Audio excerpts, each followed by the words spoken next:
रजनीकांत के लिए मतलब कोई मतलब फेस्टिवल वेस्टिवल कुछ ऐसा कोई कुछ है ही नहीं अगर देखे तो। उनकी मूवी आती है तभी वही फेस्टिवल हो जाता है, चाहे वो साउथ हो, फिर वो मुंबई में हो या फिर कोई और देश हो। मतलब वेटेयन के न्यूयॉर्क में, यूएसए में सेल्स बहुत बढ़िया है, मैंने ऐसा सुना है। और इधर तो मेरा ऐसा बोल सकते हैं कि मेरा कट गया है, ऐसा बोल सकते हैं, क्योंकि अगर लास्ट टाइम अगर हम देखें तो इंडियन टू के डिस्ट्रीब्यूटर्स रेड जायंट स्टूडियोज थे, जो कि नेशनल चेन्स में वो मूवी आई थी और 4 वीक में हिंदी में भी आ गई थी। ऐसा भी रीज़न बोल सकते हैं कि वो फ्लॉप हुई थी इसलिए, या फिर नहीं चली थी, या फिर ऐसी 4 वीक वाली ओटीटी डील थी। इसमें भी रेड जायंट डिस्ट्रीब्यूटर्स थे, लेकिन ऐसा नहीं हुआ क्योंकि इस बार इन्होंने जो छोटे मल्टीप्लेक्सेस या फिर सिंगल स्क्रीन्स है उनको दी थी ये डिस्ट्रीब्यूशन में। पता नहीं क्यों ऐसा हुआ है। लेकिन अभी बात करते हैं वेटैयन की, तो सबसे पहले जब फिल्म शुरू होती है तो पहले एक थैंक्स का एक कार्ड आता है जिसमें लिखा हुआ आता है सूर्या, बॉबी देओल और जो कंगुआ के डायरेक्टर है उनका। क्यों? क्योंकि उन्होंने, कंगुआ वालों ने अपनी डेट आगे कर दी है, 14 नवंबर को अब वो फिल्म आ रही है, तो उसके ट्रिब्यूट में या फिर उसके थैंक्स में उन्होंने ये चीज़ बोली। तो ये एक अच्छी चीज़ थी। मैं तो एक्सपेक्ट कर रहा था कि सूर्या का कोई रोल होगा, लेकिन ऐसा नहीं हुआ। तो बात करते हैं वेटैयन की, तो पहले एक आउटलाइन दे देते हैं स्टोरी की।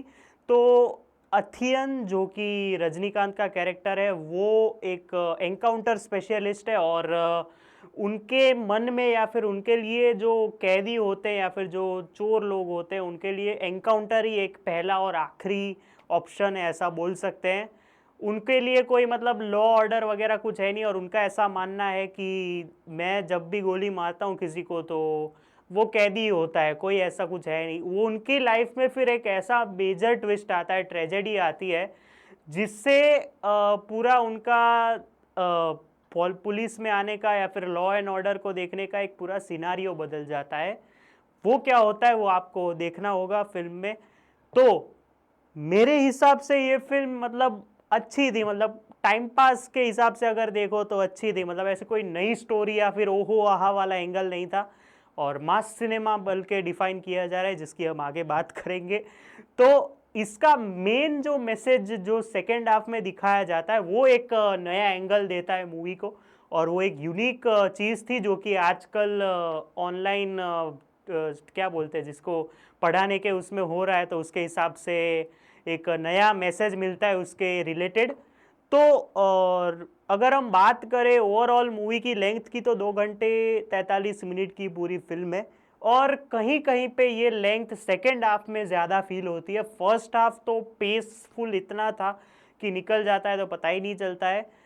तो ये है एक वेटैयन की बात। और कहीं कहीं पे इतने सारे लूप होल्स है कि मैं आपको बताऊं कि इंटरवल के पहले एक मेजर ट्विस्ट आता है जो कि प्रिडिक्टेबल था। कहीं कहीं पे बोलूं कि सेकेंड हाफ के मेन ट्विस्ट तक सारी स्टोरी प्रिडिक्टेबल थी, जब तक राणा डग्गूबट्टी की एंट्री नहीं होती है। तो कहीं कहीं पे कहूँ तो अगर यहाँ पे पुलिस वाले का जो एंगल दिखाया गया है कि जब इन्वेस्टिगेशन एंड हो जाती है फिर एक नया ट्विस्ट आता है, तो वहां पे जो पुलिस वाले का जो दिखाया गया है ना, कि पुलिस वालों का जो दिखाया गया है कि पुलिस वाले इतने भी मूर्ख नहीं होते कि जिस तरह से इन्वेस्टिगेशन एंड होती है और फिर वापस इन्वेस्टिगेशन खुलती है, जो चीज़ें रह जाती है, तो इतना पुलिस वाला तो कोई भी मूर्ख नहीं होता है अनटिल कोई अगर जो ट्विस्ट आया है सेकेंड हाफ में। तो ये चीज़ आई डोंट थिंक कि कोई पुलिस वाला ऐसा करेगा, कोई डिफेम करने के लिए, कोई पुलिस वाले की कंट्री या फिर स्टेट को दिखाने के लिए। तो ये एक लूप होल है।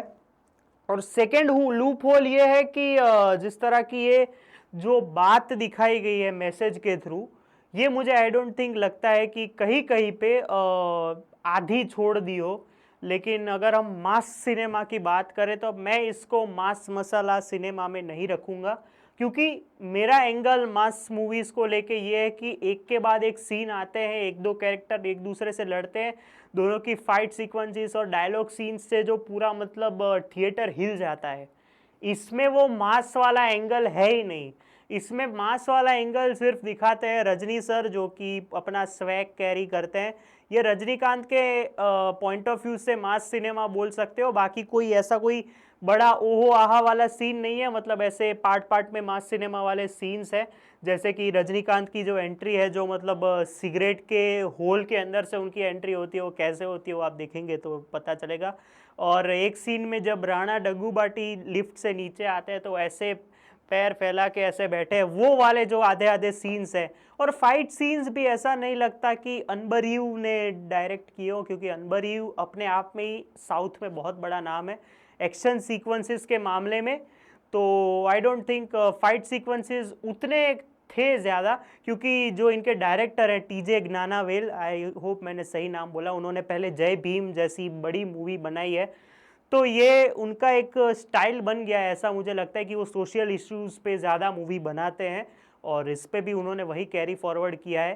तो लास्ट डिबेट पे परफॉर्मेंसेस पे आते हैं, तो रजनी सर की तो क्या ही बात करूं, मतलब वो बंदा ऐसे हाथ हिला ले, ऐसे कर ले, तो वही बड़ी बात है। और उनके सीन में वही हाईलाइट होते हैं, कोई मतलब कोई ऐसा कोई डिबेट वाला फैक्टर है ही नहीं कि ऐसे उनके पास एक बढ़िया चीज़ में बोलूँ, उनके पास इस फिल्म में फ्लिप फ़ोन है सैमसंग का आई थिंक, तो वो फ़ोन ऐसे खोल के करके ऐसे बात करते, तो वो वाला देखने में मज़ा आता है। और जिस तरह का उनका जो डायलॉग है कि मेरा निशाना कभी चूकता नहीं है, जो मैंने थंबनेल में भी लिखा है कि इस बार चूक गए क्या रजनी सर, तो ऐसा तो है ही नहीं, बट फिल्म ओके ओके अच्छी है, मतलब एंटरटेनिंग तो है ही, मतलब टाइम पास हो जाता है, कहीं पे पता नहीं चलता है। अमिताभ बच्चन, अमिताभ बच्चन का काम ऐसा बोले ना कि एक्सटेंडेड कैमियो, और जिस तरह से रजनीकांत के कैरेक्टर में चेंज आता है पूरा, जो मेन जो जिस तरह से डिप्रेस होते हैं, जिस तरह से जब उनको पता चलता है उनके रिलेटेड का ट्विस्ट, उनके बाद अमिताभ बच्चन का काम एकदम उनके वो शिष्य बन के द्रोणाचार्य की तरह उनकी हेल्प करते हैं, ऐसा हम बोल सकते हैं। और अमिताभ बच्चन और रजनीकांत जब जब सामने सामने आते हैं तो आंखों से ज़्यादा एक्टिंग की है, ऐसा हम बोल सकते हैं। और डायलॉग वाइज मैंने बोला ना कि मास सिनेमा की पहचान ही यही है कि एक के बाद एक डायलॉग होना चाहिए। और हाँ, इस फिल्म में लोगों को शिवाजी द बॉस जिन्होंने देखी है उनको तो भारी नॉस्टैल्जिया होगा, ऐसा मैं बोल सकता हूँ। और मैं कैसे भूलूं कि फहाद फासिल जो सबके फेवरेट एक्टर है वो भी है फिल्म में। तो यार ये बंदा कुछ भी कर सकता है, मतलब इसको तुम ऐसे खड़े रहने का और साइलेंट आदमी का भी रोल दे दो ना, तो उसमें भी वो बढ़िया ही करेगा। इसमें उसको कॉमिक कैरेक्टर दिया है, लेकिन उसने अपने हिसाब से बहुत बढ़िया काम किया है। उसके रिलेटेड जो सेकेंड हाफ में चीज़ की है वो मुझे नहीं लगता कि नेसेसरी थी, इतना अच्छा कैरेक्टर था और उसके रिलेटेड आपने ये कर दिया तो कोई ज़रूरत नहीं थी। बट फहद फासिल और रजनीकांत ये दोनों ने बहुत बढ़िया काम किया है। उसके बाद आते हैं राणा डग्गूबाटी पे, उनका काम मेनली सेकेंड हाफ में, और उनका इम्पोर्टेंट काम है इतना कि वो आपको मतलब मैं बोलूँ ना कि एक पिलर है इस फिल्म के। उसके बाद जो दो कैरेक्टर्स है रमेश राव, जो कि एक उनका काम ठीक ठाक है, उतना कुछ है नहीं इसमें। बाकी जो दो मेन कैरेक्टर्स है, जो फहद फासिल के साथ उनकी जो लेडी, उनके साथ जो लेडी कॉप जो इसमें दिखाई गई, उनका काम अच्छा है। फिर जो किशोर है जो कि पहले वीरप्पन बने थे, आई थिंक 2016 में जो वीरप्पन मूवी आई थी, उनका काम भी बहुत बढ़िया है और वो पहले से बहुत चेंज लग रहे हैं इस फिल्म में। और तीसरा जो काम है, जिसका मतलब मेन काम कह सकते हैं, जिसके अराउंड ये पूरी फिल्म घूम रही है, मैं बताऊंगा नहीं किसके अराउंड है, उनका काम मतलब इम्पैक्टफुल है। और उनका इमोशनल सीन्स में जिस तरह से उनका और रजनीकांत का जैसा बैठता है कि जिसके अराउंड पूरी फिल्म ये जस्टिस इनजस्टिस की बात चल रही है, तो इम्पैक्टफुल है और बहुत मतलब इधर टच करता है, वैसा काम है।